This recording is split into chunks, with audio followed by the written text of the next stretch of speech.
Hi, I'm Dr. Anusha GP, Consultant Fertility Specialist at Cloud9 Hospital, Tanisandra, Bangalore. Surrogacy means where one woman bears a child and gives birth to a child for an intended couple, and she is nowhere genetically related to the child in any way. As per the Surrogacy Act 2021, the embryos that could be transferred into the uterus of the surrogate has to be formed by fertilizing the egg of the intended mother and sperm of the intended father.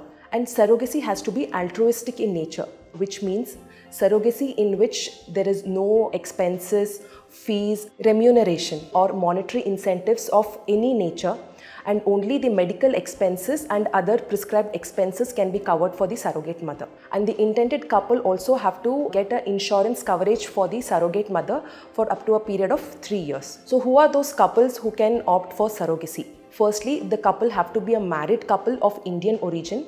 The age of the female partner should be less than 50 years and that of the male partner less than 55 years.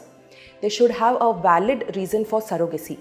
That is, the woman should either have no uterus or an abnormal uterus, or by any means the uterus is removed surgically due to any medical reasons like a gynecological cancer, or if she has had history of any recurrent implantation failures, or in cases if she carries the pregnancy it can be life-threatening for her, or she is not able to carry the pregnancy up to viability due to certain medical conditions, or if she has had multiple pregnancy failures before because of any unexplained reasons or exaggerated immune response. Also, the couple should not have any surviving child biologically or which is born through surrogacy before, or an adopted child, or any child who is physically or mentally unfit. Then what are the requirements for a surrogate? The surrogate can be a close relative of the couple or a friend, or a woman who is willing to be a surrogate out of goodwill. She should be married, have a child of her own. She should be between the age of 25 to 35 years of age. She should not have been a surrogate before or have had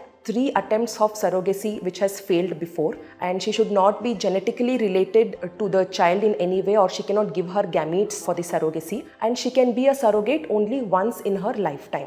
So if all these criteria are fulfilled, then the intended couple and the surrogate, they need to obtain certain eligibility and essentiality certificates from the state ART board, and once we get those documents, the clinician or the hospital can proceed with the treatment of surrogacy.